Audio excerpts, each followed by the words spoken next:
I think we'll let people join in as they come, but out of respect for your time, I'll go ahead and get started on the presentation. And if people join in, that's perfectly fine. We'll have plenty of time to answer questions at the end. So, as we were just checking, this is North Inner, so hopefully that's where you want to be. If at any point you do want to move to another room, you're welcome to.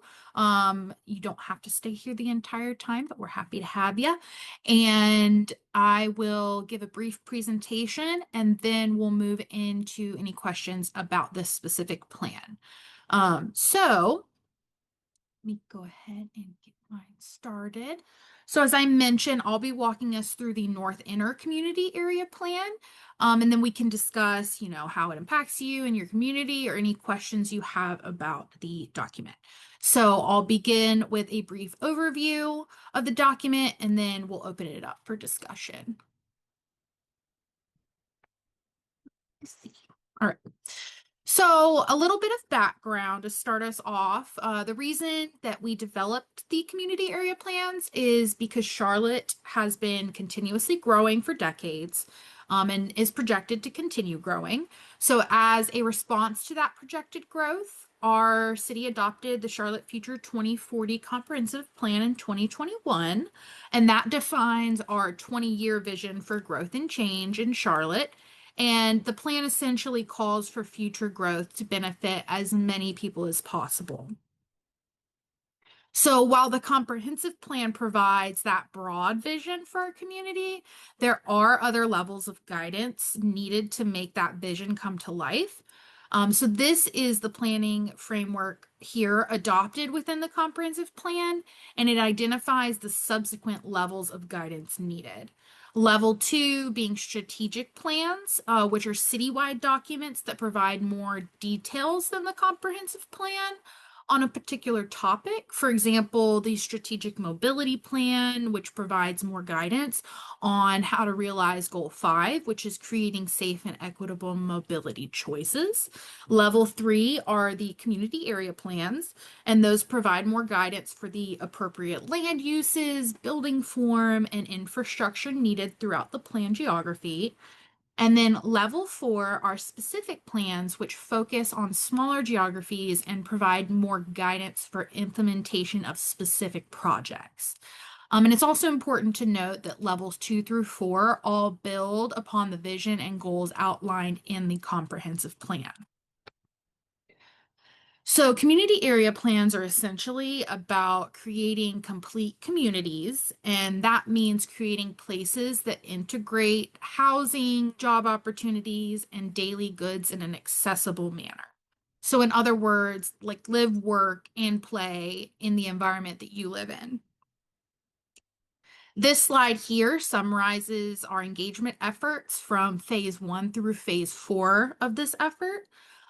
We've reached over 400,000 residents both online and in person using a range of constant and coordinated tactics. And these tactics include things such as social media posts, our website, and all the other online interactive content that we've produced, such as story maps and videos. And but while virtual interactions are great, we still really value in-person interactions, and we were able to interact with over 6,000 people from phase 1 to phase 4. And for this planning effort, we actually hosted 50 workshops in which we asked residents to join us, but we also made an effort to meet people where they were. So that was by attending other meetings, festivals, the libraries, and this map to the right, you can see that geographic dispersion of our in-person interactions. And also through phases 1 through 4, we received 1,700 comments that helped shape these draft plans. So the plans were all developed using a systematic process, so meaning they were developed in the same way. So they all will have the same components and format within them. But even though they were developed systematically, each plan will include some unique content that it reflects the individual character of that geography, as well as some new common policy guidance that helps achieve our vision. And so these plans provide a common set of considerations for all decision makers so that we can ensure that we're consistently evaluating options in line with the city's vision. And so over time, these considerations will help ensure growth is accommodated in a way that respects established neighborhoods. It aligns with our infrastructure capacity and creates vibrant mixed use centers for all. So this is the table of contents within the North Inner Community Area Plan. But if you do look at the other plans, you'll see it's the same contents and organization as I mentioned on the last slide. But I will keep this table of contents up just to help with tracking throughout the presentation. So starting with then chapter 3, this outlines the geography's greatest needs and prioritized goals. So these needs are focused on increasing access to housing choices, job opportunities, daily goods and services, and reducing environmental impacts. So the plans focus on these 4 needs because these are the metrics identified in the comprehensive plan as paramount to ensuring future growth benefits as many people as possible. So the 10 comprehensive plan goals were linked to these 4 metrics, and if a metric scored less than 5, the associated goals were identified as priorities for the geography. But all goals are still important, but this prioritized list will help prioritize limited dollars and resources.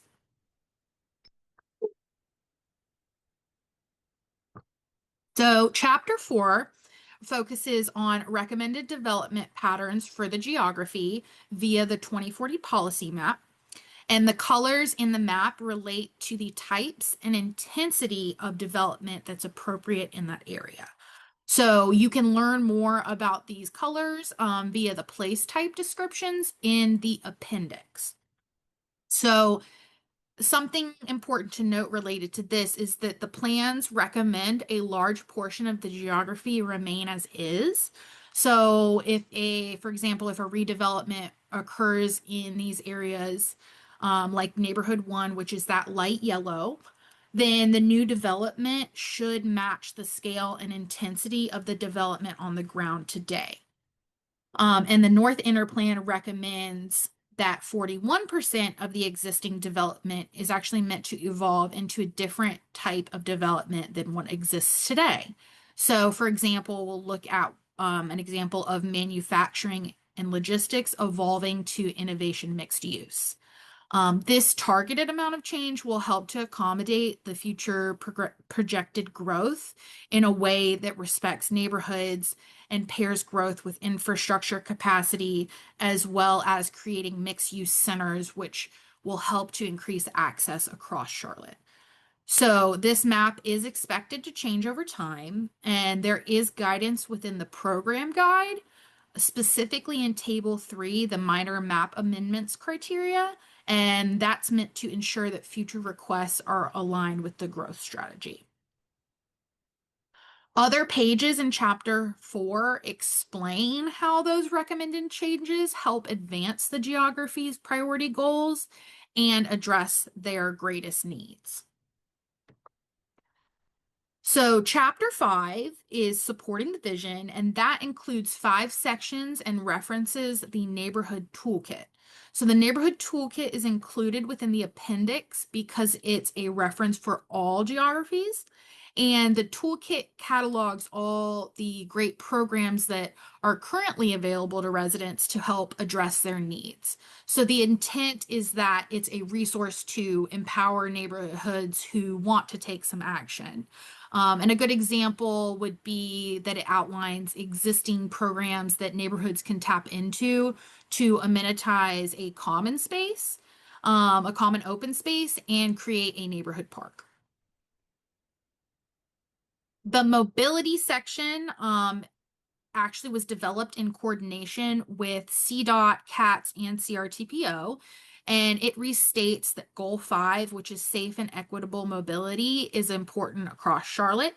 This includes a clip of the citywide streets maps, which outlines the future cross section for arterial streets in Charlotte. Smaller streets are informed by UDO regulations.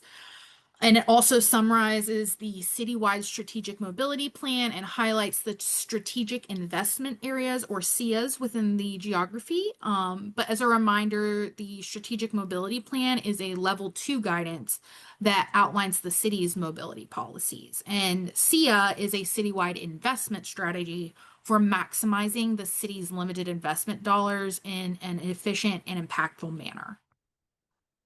So next, the mobility section also includes a new level of guidance called the mobility assessment. This assessment evaluates how well our future mixed use places are meeting our aspirations, which is also outlined in the place type descriptions. These assessments should be used by all stakeholders, so residents, developers, and city officials, to inform future development and infrastructure projects within these areas.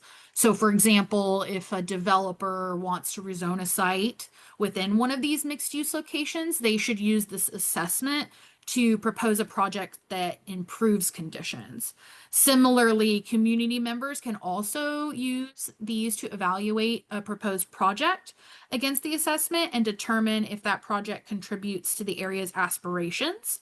And the open space and community character chapters also include a similar assessment because they are both important components of place type aspirations. But for the sake of time, I'm not going to share slides on those. But I'm happy to come back to them or look at them in the online documents if anyone has questions or would like to look at them. For the next section, which is environmental justice and sustainability, that builds upon the comprehensive plan's vision to reduce environmental impacts across Charlotte. So this section provides more detailed analysis of the environmental impacts within the plan geography, which is shown in the top right image with the dials. It also introduces heat as a new environmental metric that should be considered in future decision making, which is shown in the map on the bottom right. So plans will be implemented in multiple ways. Both the private and public sectors have a role to play. Plans can be implemented through private development, private-public partnerships, capital improvements, and rezonings. And community area plans are an important component of our planning framework but they're not the only one. So they're not the only tool in our toolbox. We also have specific plans which focus on smaller geographies and are more implementation focused. And we have the ability to develop this guidance if and when needed across the city. Planning is cyclical, so we plan to monitor and update recent plans, such as the comp plan and the community area plans, every 8 to 10 years. So for our next steps, our comment period actually closes this Friday. And then on the 25th, comments and staff responses will be posted on our project website. And then on Monday, August 4th, we will be presenting to the Transportation Planning and Development Committee. And currently, we don't have an exact date for council decision, but we will announce that closer to time. Lastly, this slide shows the various ways that you can review the plans and materials throughout the rest of this phase.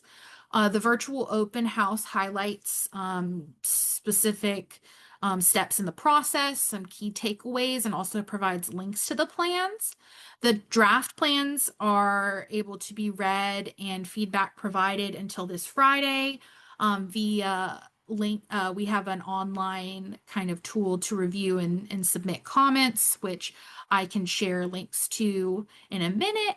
And then there are hard copies available at the libraries.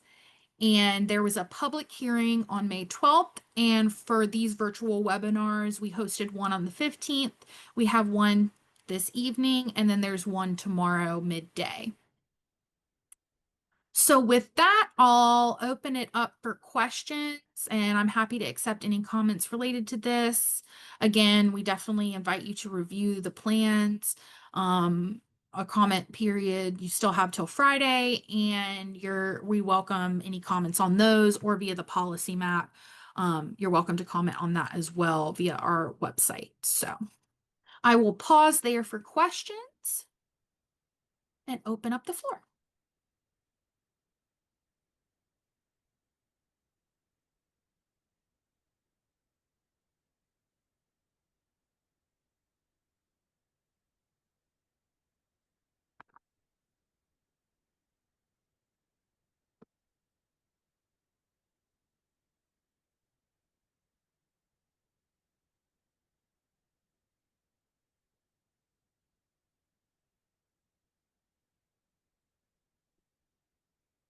Did we have any questions or want to look at anything more specifically?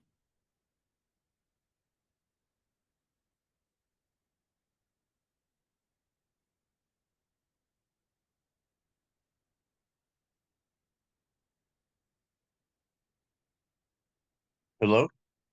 Hello? Hi, I can hear Hey, you now. hi. My name's Cliff.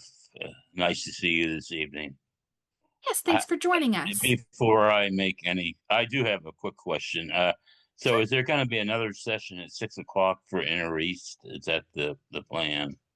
Yes, so the first hour is for North Inner, and then our second hour is for East Inner. But I'm happy to answer any general questions now, about the plans if since you're the only one in here. I will say that I have great fear about what you're trying to do, and I forget if I said this already or not. But any comments I make are not directed at you or your organization or the Charlotte Council or anyone. It's just opinions of mine. It doesn't go any further than that. But Absolutely. I don't understand why at the beginning of this project you would draw out new boundaries for these areas, and it doesn't make sense in the first place. The Charlotte is the city of neighborhoods, and it could have been easily divided by neighborhoods. Mhm. And what this approach does is effectively neuter us in front of the city council. We don't, we should be interacting with our city council rep, and we should know who that person is and what area they're. This is just to me very, very unfortunate uh, way to begin this effort. Sure. And we're happy to take those comments today, and I totally hear you. I can provide a little bit of information just as to how the boundaries were created. We didn't create those ourselves. They were based off of several different considerations, and I can also share that information with you if you would prefer to read it on your own. Um, No, excuse me, Maddie. Yeah, it's not really who came up with them. It's the fact that no one in Charlotte is familiar with them. Uh, yeah, this is really not the way to begin this effort. You freeze out everyone who lives in Charlotte, which over the years I've been self-labeled community activist, and I don't know. Dealing with the local government is challenging in the first place, but when this uh, mixed up soup of areas that make no sense to anybody that nobody knows about, uh, you just totally, like I say, freeze out the people that live here. I hear ya, and I can definitely take that note. And we're definitely logging everything that we hear in these, so I can make that note, and I will absolutely take that down for you. Thank you so much, Matty. It's the best Sure. response I could hope for. Thank you. Yeah, absolutely. And I again, I do hear what you're saying. I don't know if it helps at all. That obviously I did not make the boundaries myself, but um there was an effort to take, it was based off of census data. So what they did try to do to take into account the neighborhood areas is they were refined from the just like the census data, which, is not as personal. They did try and align that afterwards with the neighborhood profile areas, which were based upon like federal reporting. So, I know that doesn't necessarily solve the issue, and I totally hear you that that is, you're speaking from a neighborhood perspective. But just so that, Yeah, I'm thank you. sharing that I appreciate information. that. I mean, the the city council boundaries have been here for as long as for a long, long time, and most people don't even know what they are.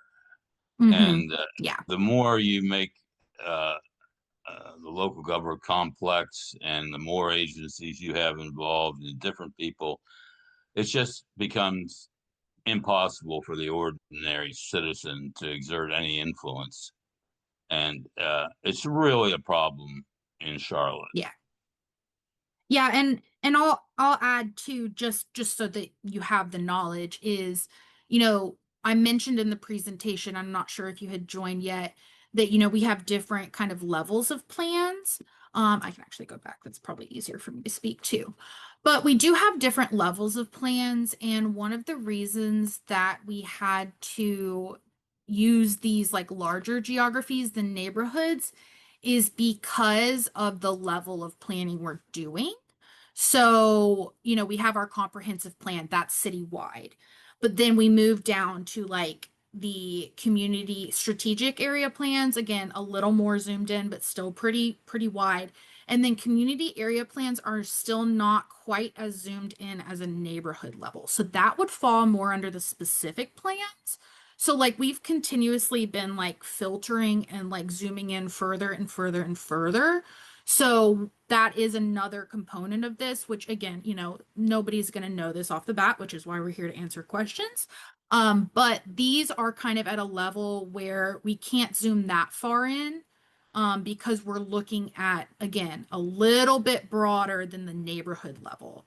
So these are like policies that we're not, again, talking like parcel or neighborhood level. We're talking about, kind of that grouping of neighborhoods. And so that's why they did try and take into account those neighborhood boundaries, and they were adjusted a little bit to try and make sure that it was respecting that as much as possible. But we're just not really at that zoomed in of a level. But specific plans are zooming in even further, and we will be doing those in the future. We will be zooming in even further.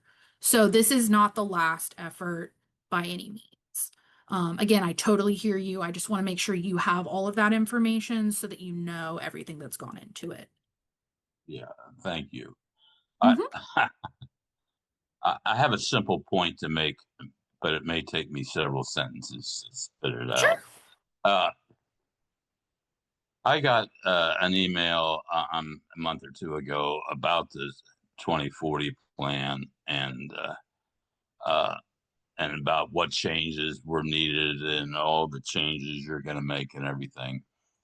And then, uh, uh, along with that and the UDO, there are a long list of objectives that that that are the focus of the 2040 plan. But so they were describing the objectives describe what are presumably perfect or close to perfect neighborhoods. Complete Okay. communities is typically the word that's used. What is it, please? What's the word? Yeah, Complete complete. Thank communities. you. Complete Yeah, neighborhoods. Yeah, absolutely. yeah, yeah. Uh, I live in Elizabeth, the community known as Elizabeth, and when it comes to people coming into our neighborhood who want to make changes, I will tell you right now, Elizabeth is about the most perfect neighborhood there ever was. And the idea that there's forces out there under the guise of the UDO and so forth that want to destroy our neighborhood. And I say that from 30 years of trying to protect it. Well, it doesn't make sense to me if you want more complete neighborhoods that you start by tearing ones down that are complete already. Neighborhoods like Elizabeth should be protected from almost any kind of change. And I just don't think, uh, I don't think you're going to win the game by tearing all the down the communities that are great now, and then starting over and trying to build new ones. It's just it makes no sense, to be honest. And Gotcha. that's all I have to say. And I appreciate you listening to me. I really do. Thank you. Yeah, absolutely. And, I am not involved with the UDO. I'm definitely on the land use side. But I will say for us, at least speaking to just the community area plans and especially the policy map, um, for us, we're definitely not looking at making any major changes, especially in neighborhoods. A huge call to action from the community for us with the comprehensive plan was actually to protect neighborhoods. So neighborhood one was pretty much everywhere preserved on the policy map. Again, that doesn't look at any other processes other than just us developing the policy map. And what that is meant to do is when there is future development, like somebody buys a property or you know, uh, whoever owns it has the Yeah. right to do with it what is legally allowed. So for us, the important thing about that, like neighborhood one designation, which a lot of Elizabeth is that it does preserve that neighborhood character so that if someone does sell a property and it's designated as neighborhood one, they have to go through the rezoning process and get approval. But when they do that, our team, it's our job to say, hey, this is what the policy map says. And it's either inconsistent or consistent. So if I am looking at a petition in Elizabeth and it's neighborhood one and they want to do something else outside of neighborhood one, our staff response is going to be, this is inconsistent with the policy map. Now, once it goes off to council, that's council's decision. And, that part we don't have that decision making ability. But from a staff perspective, that is what the policy map is meant to do, is to say, this is the aspirations for this area, i.e. neighborhood one, it should remain neighborhood one. In general, we are not, we are really, we try and keep neighborhood one because of what you're saying. These neighborhoods are established neighborhoods. We want to protect our established neighborhoods. So there hopefully is some, and I know it's very technical and difficult to explain and understand, but the goal behind that policy map is to say, hey, this was neighborhood one, it should remain neighborhood one. And when they're evaluating rezonings and development and stuff like that, we're saying, hey, this is supposed to be neighborhood, like this is neighborhood one, and in your request is inconsistent. So I know So that. I guess, oh, excuse me. Go ahead. No, no, absolutely. I was done. So I'm sure you're aware at this point of the devastating blow that has been dealt to Charlotte by the North Carolina General Assembly, and and the terrible blow to the planning department, also specifically, in that they have outlawed uh, overlays, including historic overlays, new ones, Mhm. anywhere in the state. So uh, I've been president of the Historic Elizabeth Neighborhood Foundation for 4 years. I just resigned that post in May, but uh, our organization worked for 4 years. I can't tell you how much work it was to get our application done. And November of last year, we got a response from the SHPO, the State Historic Preservation Office, and they had a number of suggestions for modifying our application. So we went to work on doing that, and we worked from November until the end of March this year, working hard, lots of meetings, lots of thoughts, lots of work. And finally, on the 28th of March, I sent an email to the planning department saying that we were ready to resubmit. Resubmit. We had already submitted our application. And on the 29th, they sent an email back that said historic overlays had been outlawed. And as horrible a blow as that was, it wasn't made any easier by the fact that we had been working for over 3 months and no one even had the courtesy to give us, send something out and tell us this was going on. A real failure in the planning department. I hear And you. I'll tell you, I I don't uh, I don't take much solace when I hear people talking about you'll protect us or you'll do this for us, because I've been through this a long time, and this is really saddens me. I hate to say this, but the local government is always the enemy of the neighborhoods. And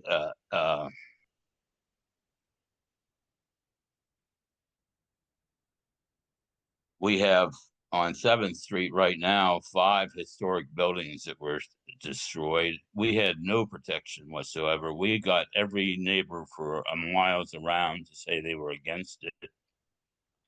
But under the UDO, there's the developers. As you know, the developers have all the power under the UDO, and the communities have no power. And then we hear about another organization that's coming in to take your share of the power. Where does the community actually come in? Where can we, what can we do to get something done that we want done? Yeah, you know, and you already acknowledged a lot of this does fall outside of our purview, but Oh, honestly, definitely, definitely. on Yes. yeah, honestly, the best way is to continue building that relationship with your city council. But again, I mean, that's a tough question. I think, again, for us, it's a little different because we're looking at like future development, like not right now.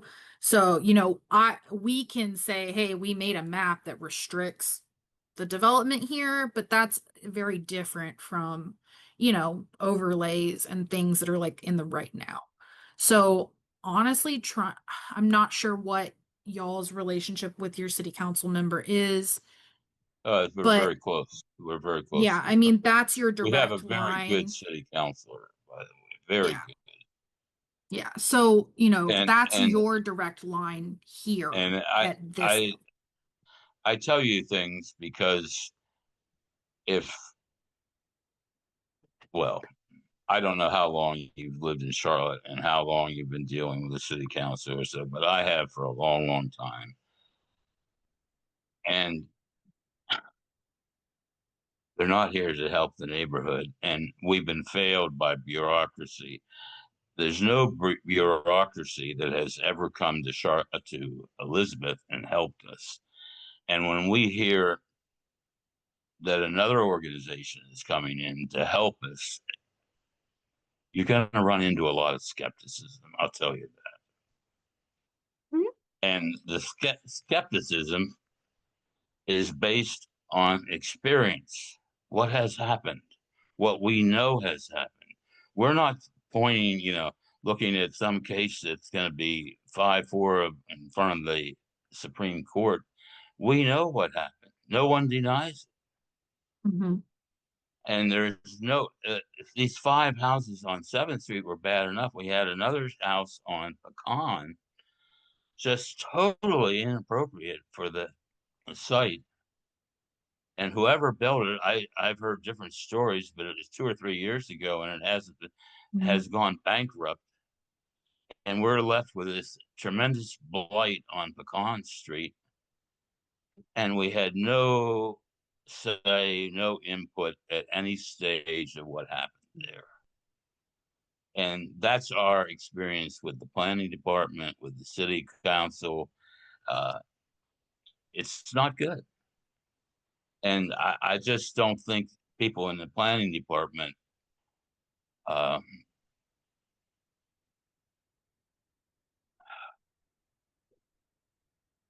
I don't think they're culturally in touch with the neighborhoods of Charlotte, and that they know the history, and his Elizabeth has in a in the vicinity of 650 historic buildings. Not one of them has protection. It's all been stripped from us. It's all up to the developers what happens to them. Mhm. And that's where the UDO and the 2040 plan and organizations before that, before that, before that, you don't get it done. You don't come close to getting it done. And I really think you talk about going into the neighborhoods.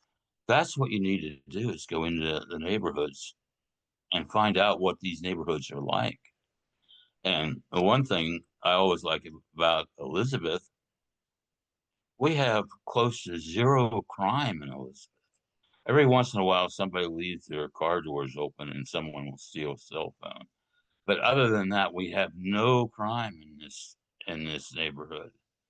And it's just the beginning of the wonderful things we have here.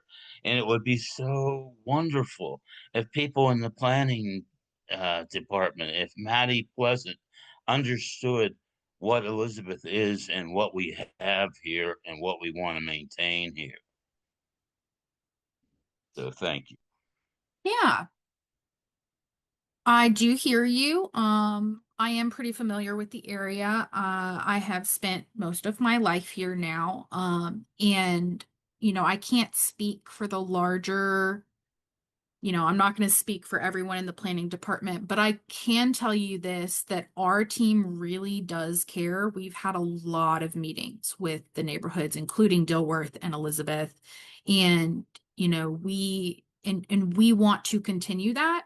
We understand that trust is developed and that it hasn't always been a strong relationship, but I can tell you genuinely, our team does listen and we do care. And we do want to try and find that middle ground between all of this. And Patty, so, I am so happy to hear that. You're just great, really. Thank you. thank you. That is the response I was looking for. I want to look forward. I just bring these Yeah, things up in the past because it contributes to the present attitudes. But yeah, absolutely.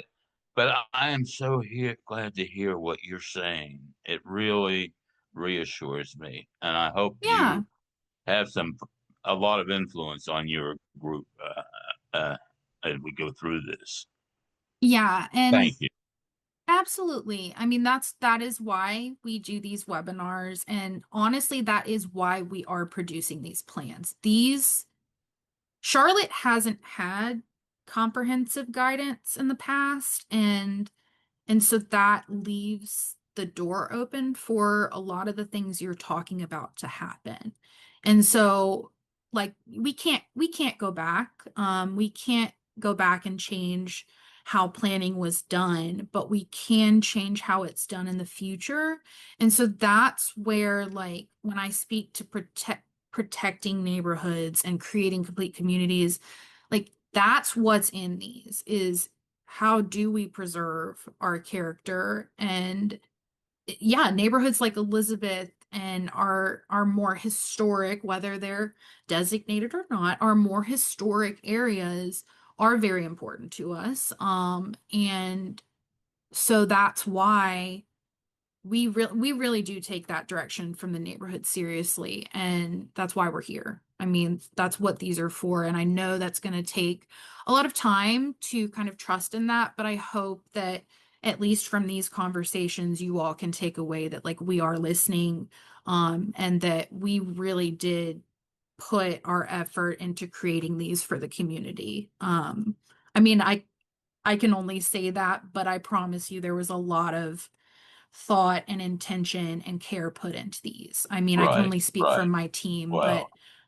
but right. you know, I want to emphasize I don't take what you're saying as empty words at all. I'm so encouraged by it, and I just yeah. and I think in general, people who understand the problems will do good things.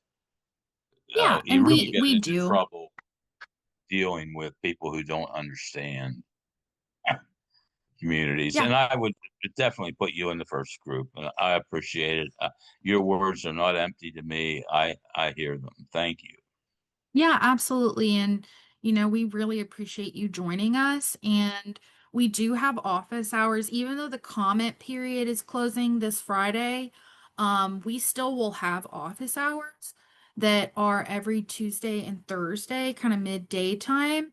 And myself and a few members of my like smaller team run those and are there to answer questions.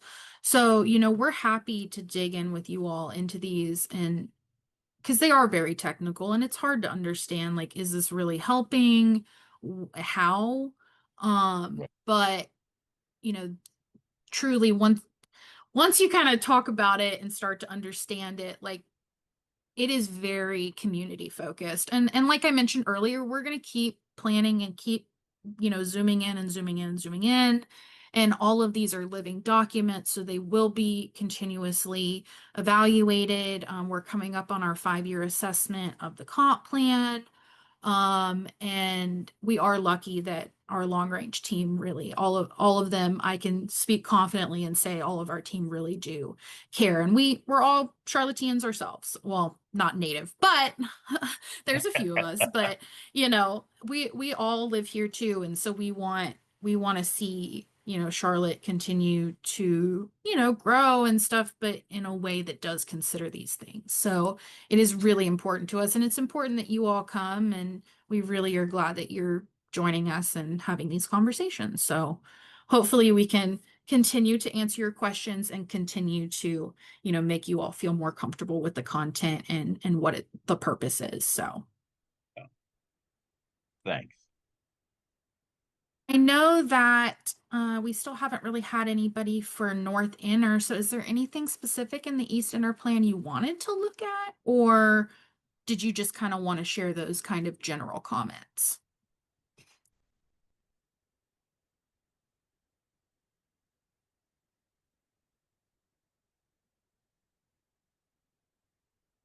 I think you might have cut out. Can't hear you. No, if you're talking to me, I'm still here. I wasn't. I didn't know you were talking to me. Oh, no, you're good. I was just asking if I there are don't any, know how to pull up my plan. That uh, you don't have inter. to. I've got it pulled up for you. Oh, So, oh, thanks.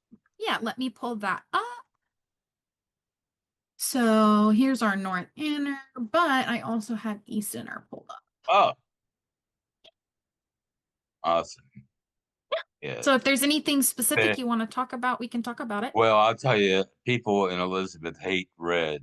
So no, I'm just kidding. I'm just It's, I will say we have some very beautiful colors kidding. for the plans. I can't say that red is my favorite either, but I'm just only so many kidding. I love colors. red.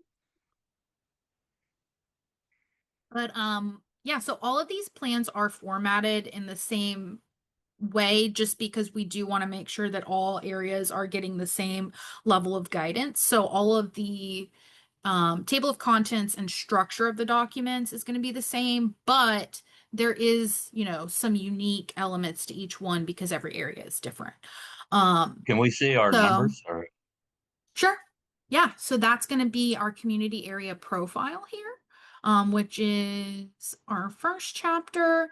And so for East Inner, that's this area. You all are closer in. And then you kind of have Independence running down here. And then Providence and Queens running north south up this way. And then so that's your kind of general map area. And then these are our numbers here. So we've got, let's see. So for your area, you're not going to see as much of an increase in some of this growth because, as you are well aware of, your area is pretty well built out already. So there's not really a lot of vacant land or anything like that. Um, and it is very neighborhood focused. So, you all are 2% of our population. Um, You've got it does break out some income, race, and education and jobs data. And again, this is all based off of like American Community Survey data. And then there is kind of a more expansive look at the data for each geography at the community reports. And that link is in the plan as well. And that takes you through like an even deeper analysis on all of those different aspects. And then scrolling down to here, I think this one is probably really valuable, which looks at the needs and the goals for the area. So this is the based off of the equitable growth framework, and it includes these four metrics, which is access to housing, jobs, amenities, and then environmental justice. And environmental justice is kind of we have a new, more intense focus on that. We've also, with these plans, for the first time, have like heat data, which is really interesting. We haven't looked at that before, and we partnered with UNC Charlotte to kind of collect that data for Charlotte so we can look at, our heat issues because it is getting hotter here. So this is going to be your community needs and goals page. And y'all's first priority is that environmental justice, but the other ones are scoring I don't see better. anything under environmental justices that would downgrade us from just about perfect.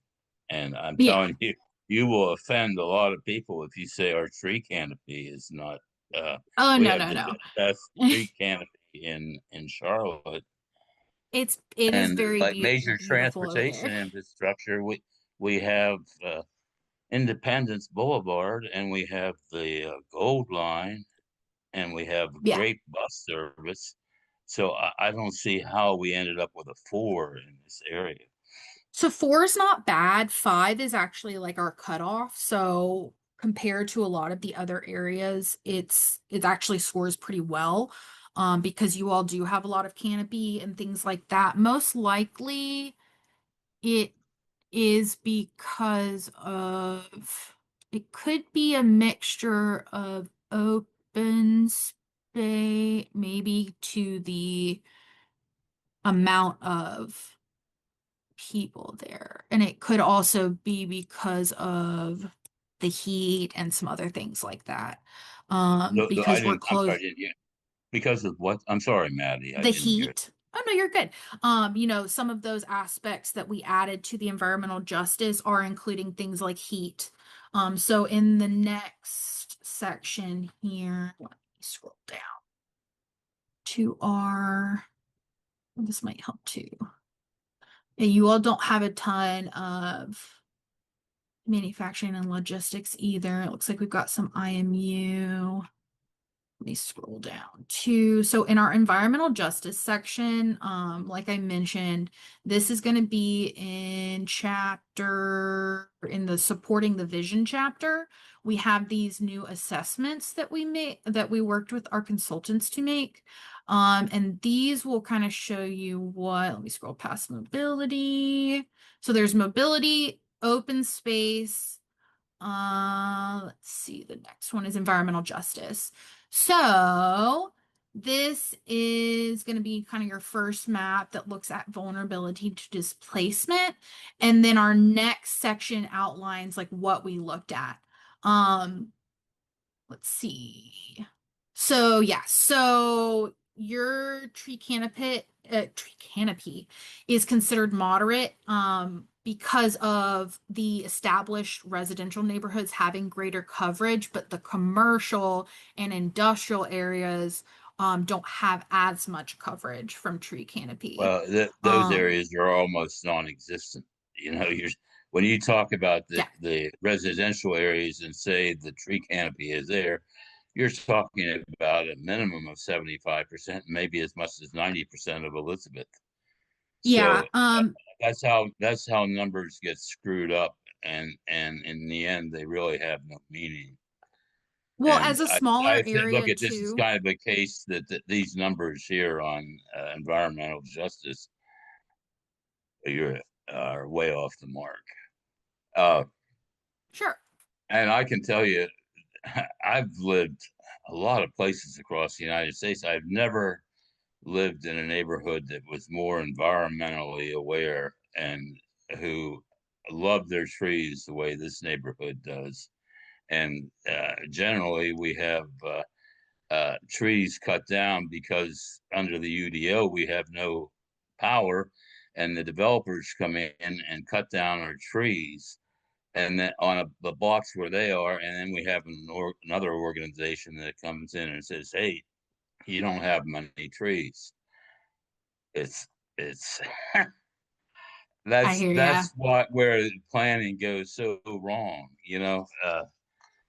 Yeah. If you thought a tree canopy was important, it should have been important 5 years ago or 10 years ago. It should have always been important. As far as I Yeah. know, it was. I've dealt with the city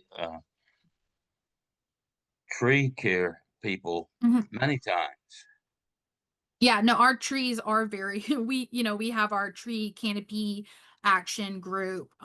It definitely is very, we are our city of trees. Our canopy is a huge priority for us. And you know, it, this is by no means saying it's in a bad spot. It's not.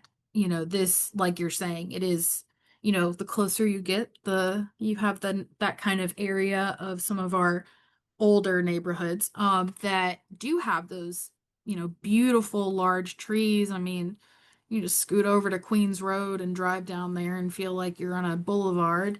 Um, and so by no means do y'all have like we're not saying it's bad by any means. I think we're really just looking for any opportunity to, improve, especially environmental. If we can improve something, if we are losing trees, we want to add more trees.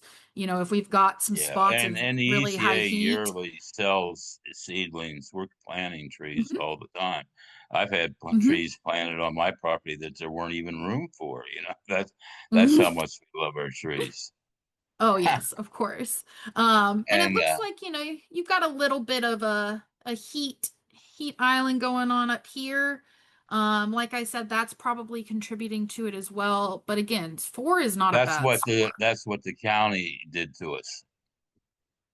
That's Independence Park down there, and they tore down our historic Memorial Stadium, which was built in 1936, and at which Franklin Delano Roosevelt came and spoke here to dedicate it, and it was stonework, the same quality as the Blue Ridge Parkway, but the county and the planning department they didn't want that.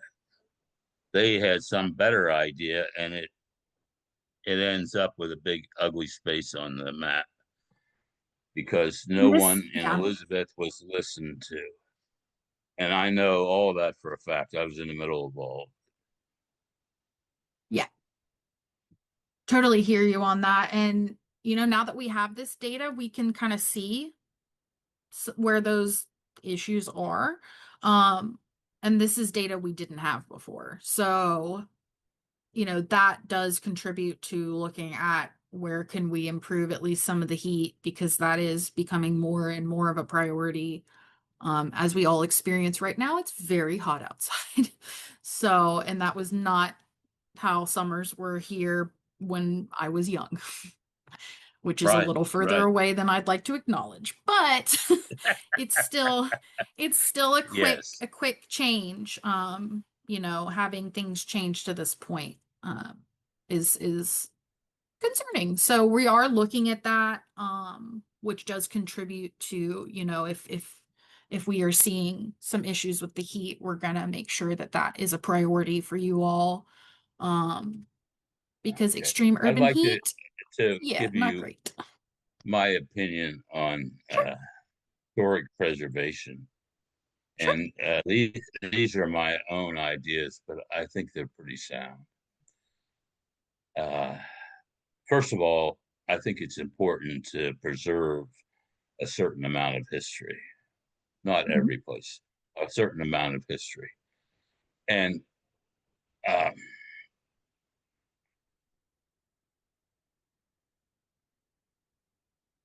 this, so if you have areas in Charlotte or anywhere that are historic and you want to try to preserve them, the best thing you can do for the historic properties is to maintain their economic feasibility. mhm, So you take a place like I believe it was the Trailways bus stop in Charlotte here. It was here when I moved here, but it was torn down. There's not a brick left of it. And the main reason it couldn't be maintained is it was no longer economically viable. So I live here in Elizabeth, and I have a house that's on the Charlotte Mecklenburg uh, historic landmarks list, and there's two houses across my street that are on that historic monuments mhm. also. And at this point, I'm beginning to fear for my economic viability because it's been great for us for a single family. But other than the UDO and every other effort that the city or any other organization has done is try to destroy Elizabeth, and they're succeeding. They're getting close to my house, Mm. and uh, I don't. People need to come out here and talk to me, and I'll send you to other people to talk to. And I'll even send you Sure. to people that disagree with me. A lot of people disagree with me, but you need to know what's going on in the neighborhoods. And I happen to know I've lived here 30 years. For most of that time, I was uh, retired, and I have worked for 30 years to restore this house. I worked 4 years on the Hennef board to try to save the neighborhood. So myself and all my neighbors that's what we're all working to do. And it always comes down, can we fight off the city planning department? Can we fight off the city council? Can we fight off anybody else that wants to come in and tell us what to do and doesn't know anything about our neighborhood? So I Sure. have to be quiet. I'm getting more aggravated. So I I apologize. hear you. I do hear you. And we're happy to continue, as I mentioned, speaking with whoever. Um, I'm gonna pull. So we, as I mentioned, are gonna continue having office hours. So, I am more than happy to send that over if you are even just interested in having it in case you are interested later. I can send that link over real quick. Okay. Okay. And I have made this offer. I have given tours to Dante Anderson. I've given tours Mhm. to, and I will be happy. Well, I interviewed for 4 different newspapers, and I took them all on tours of Elizabeth. And I would be happy to do the same to you, because I think if you were here and saw what I was talking about, it would carry a lot more weight with you than just this theoretical discussion about what's happened or what's going to happen. You need Yeah, to know what's on the ground. I am very lucky that I get to spend a lot of my time up in our more historic areas. My family and I are all kind of in that. So, um, it is very beautiful. You have a beautiful neighborhood. And And not me. our I didn't do it. I didn't contribute at all. It's just Yes. Well, the neighborhood in which you live is a very beautiful place. a You thing. know, I come from a planning family, so we do love our historic, areas of Charlotte and a Yeah, I'll tell little you, bit of a if you nerd. ever see me, if you'll say immediately what everyone else says. Boy, what a curmudgeon that guy is. Another I curmudgeon. am I am elderly, and thank goodness people don't really listen to me anymore. It's okay, but I have a lot to say though. Well, we are happy to listen to you and we really do appreciate you coming. Um, we do listen. So we're taking all of these comments down. And as I mentioned in the presentation, even though our comments close Friday for the plans themselves, we will be publishing comments and staff responses to comments before any sort of adoption takes place. So, and then council will be provided with those as well. And as part of our like adoption process, we do also um have to, share with council like this is what will change and these are the comments and these are our responses and how they apply and all of that fun stuff. So that will be coming out soon. That will be published July 25th. So those are coming. Alrighty, thanks. Absolutely. Yes. No, I think of people I don't know if did you know Dan Morrill? He was Yeah. he was the unofficial historian of Charlotte, and he taught his historic preservation courses at CN, whatever it is out We do here. know Tom. Tom Hanchett is one that we um work with when we can. So I Tom know Tom is Tom. Tom is one of my best friends, and I was able to convince him to write the historic narrative for our application, Oh which wow. I mean, that's the kind of guy I am. I don't do anything myself. I just trick other people into it. But he wrote it's unbelievably beautiful history of Elizabeth, Yeah, and we were so absolutely, I'm proud sure. of it. Well, we were all so proud of it. We took it. We were getting ready to take it to and they sent that email that said the state legislature had Yeah. outlawed it. 4 years working as an outlaw. I, I hear you I on don't that one. know. I'm sure. I just don't know at all about governments at every level. To me, become in their nature, they become more dysfunctional every day that goes by. And I'm talking about federal, state, local. They're all on a downward path. I hear you. Well, I hope that at least we can start trending upward with you all. And please let us know how else we can help. If you want to sign up and join us again, we would definitely appreciate that. I am Okay. about to get into East Inner for those who are joining us. So you're welcome to stay. You're welcome to Okay. continue with your Okay. day, Thanks. whatever. Thanks. So thank But you for I do joining want us. to. I do want to extend a personal invitation to you to come Sure. out, Thank you. and I'll Yes, take you on. absolutely. Perfect. Thank you so much. If you talk to Christy Harp, she has all my Yes, information. I work closely with Christy, so How do you? She yeah, is terrific. I absolutely. love. You. Yeah, she's You've wonderful. been great So too. So thanks. thank you. Well, thank you for joining us, and I hope we'll see you again sometime. Okay. Thank you.